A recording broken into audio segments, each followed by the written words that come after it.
Hey guys, welcome back to Our Old Farmhouse. My name is Corey, and in today's video we are building some supports for our tomato plants. So stay tuned, we'll go over some tips and some hopefully inexpensive and affordable ways that you can get your plants hung up off the ground to get maximum yield out of your tomatoes.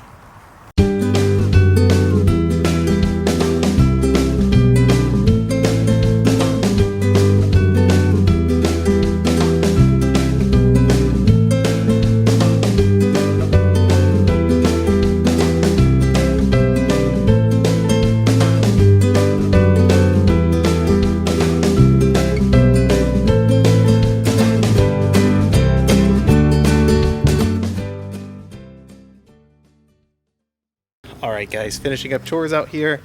As I said in the intro, today's video is going to be about building hanging supports for your tomato plants.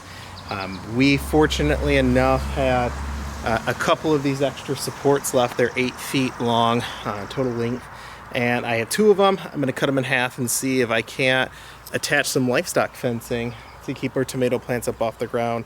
The supports that I'm using right now were temporary, and we're getting quite a bit of yield on our plants, so I think it's just time that we get those swapped out.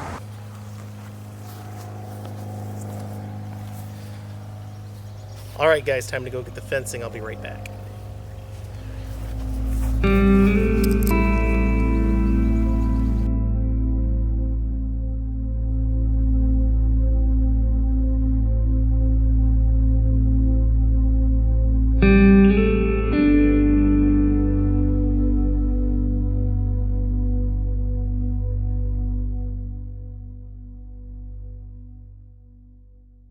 I actually remembered we had someone donate a handful of these metal fence stakes, so I'm going to try using these first. I think these will be a much better fit, and actually I do have a plan for the wood for an upcoming video, and if I can save that, I'd much rather do that. So let's go with the staking.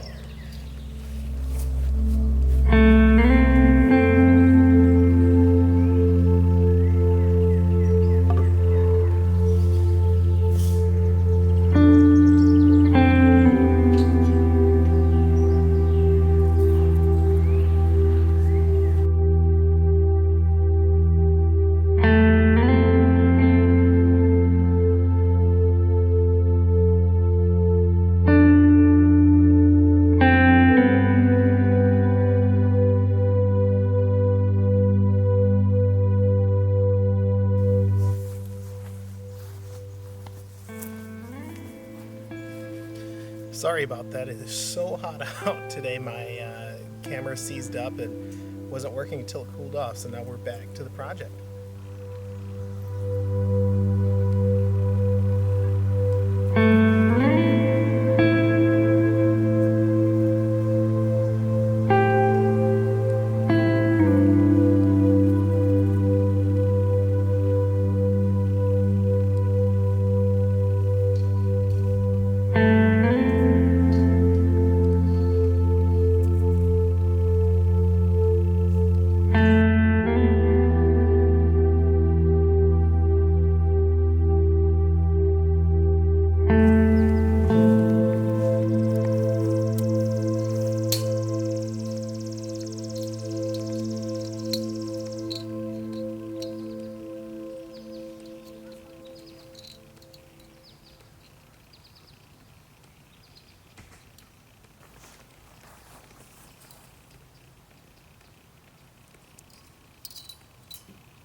Alright guys, well it happened again.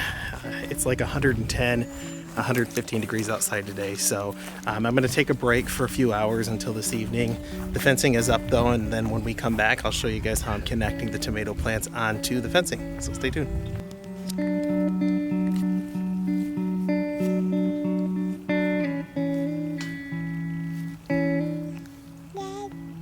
Yeah. Can you tell them it's finally cooling off?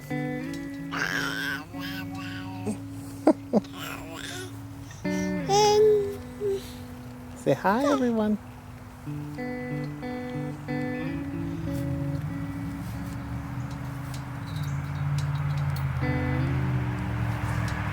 All right, guys. Well, I have Atlas out here. She's helping me. And as we promised earlier, we're going to show you guys what we are using to tie down our tomato plants to the fencing that we put up. And it's probably hard to see, but we went with this twine here. It's very flexible. Atlas took off with my case, so let me grab that.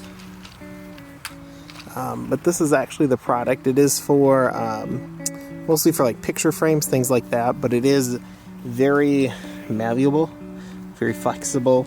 Like, it'll snap even if you do tie it on too tight or bend it too tightly, but it is perfect for tomato plants, as I haven't had it rust. It's not really too sharp or anything, and it'll just naturally stand up to the elements. So I do have some bamboo sticks in here. I do like to have where my plants can kind of V off and grow upwards. I feel like that gives them a little bit more of an opportunity to grow into a bushier stock and develop more tomatoes. But if it does become too heavy for the pole, which will happen, I can connect the pole here right to the fencing with that same wire. So we're going to go through now and we're going to get everything connected. Same thing with this one. We'll just feed it around. Very loose. We do not want anything tight that can cut off any kind of circulation. We just really want the plant to fall right up against it.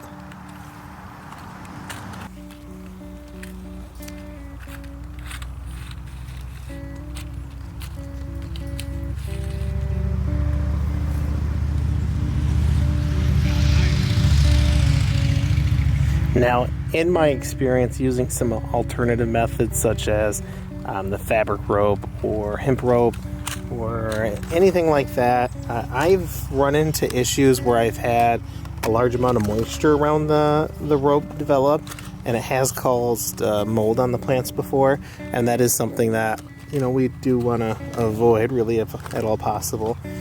Here in Michigan, our weather is just so extreme. Like today, I want to say we had to have reached probably 100, and it is going on now, like 7:45, and it's still probably 86, 87 degrees out, I think, when I checked. So it's really a tough environment. Michigan, really, we have kind of every kind of extreme known to man. Everything from high winds, cold winters, hot summers, dry summers, wet summers. We've had, as I've shown in some of the videos, some pretty extreme rain the last couple of weeks, but then it didn't rain out for, I want to say about 4 days, and our grass is completely dried up. Our garden's taking more water than it had in the past, and we're just, Atlas, please don't. And we're just struggling at this point to keep everything watered. You checking it out? Be nice to him. Oh, someone's being a pretty big helper. Right, girly? Let's grab you. All right. Well, we go take care of our metal twine. There's a couple of things that you should probably know about tomato plants, and one of them is watering them. Now, when it comes to tomato plants, tomatoes, they love water, but it's important that you understand that you don't want to give them a little bit of water every day. At least in my experience, it's always better to water them every 2 to 3 days, and they do enjoy more water. But you can always know how your plants are doing by their leaves. If they're starting to wilt up, then you know that they're under some kind of stress, and that likely is going to be water or kind of pest related. So, you know, check them out if you don't notice anything, any pests on them, beetles, bugs, anything, any holes in their leaves or anything like that. Then it's usually safe to assume that it is water related.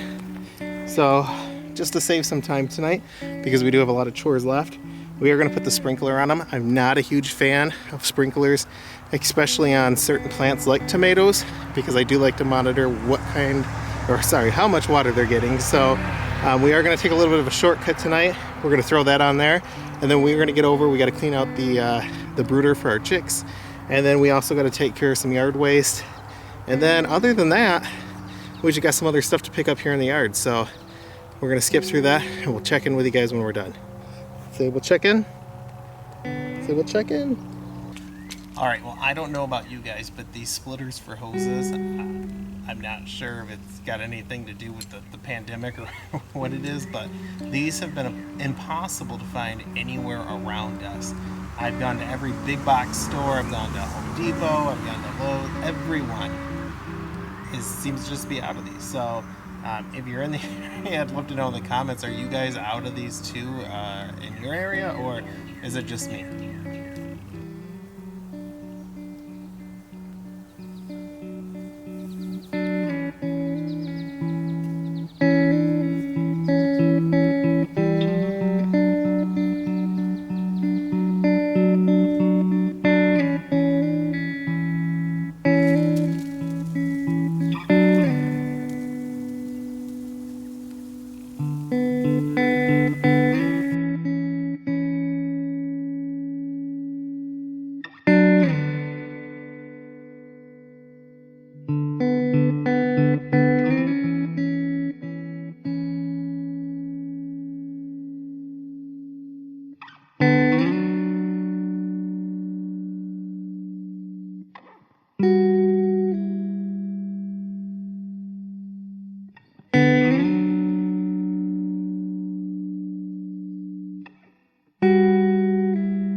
Alright guys, completely forgot that Chris needed us to put together her grill for her.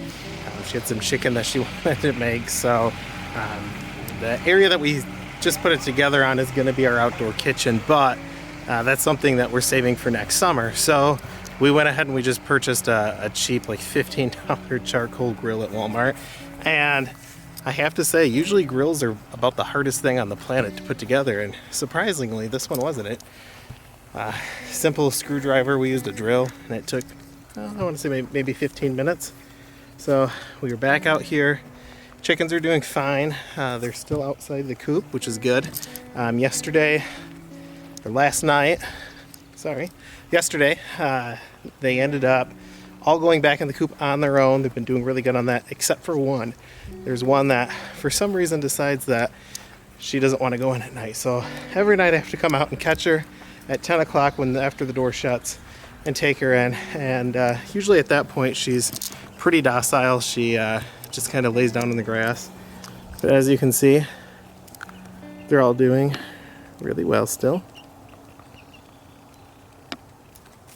But we got everything picked up. I'm back up to turn the hose on. I shut it off up here because I accidentally almost forgot about it. It was running a little bit too long, but we'll get that shut off, finish up the chores, pick up tonight, and then we're heading in for iced tea. So I don't know, hopefully it won't take too long.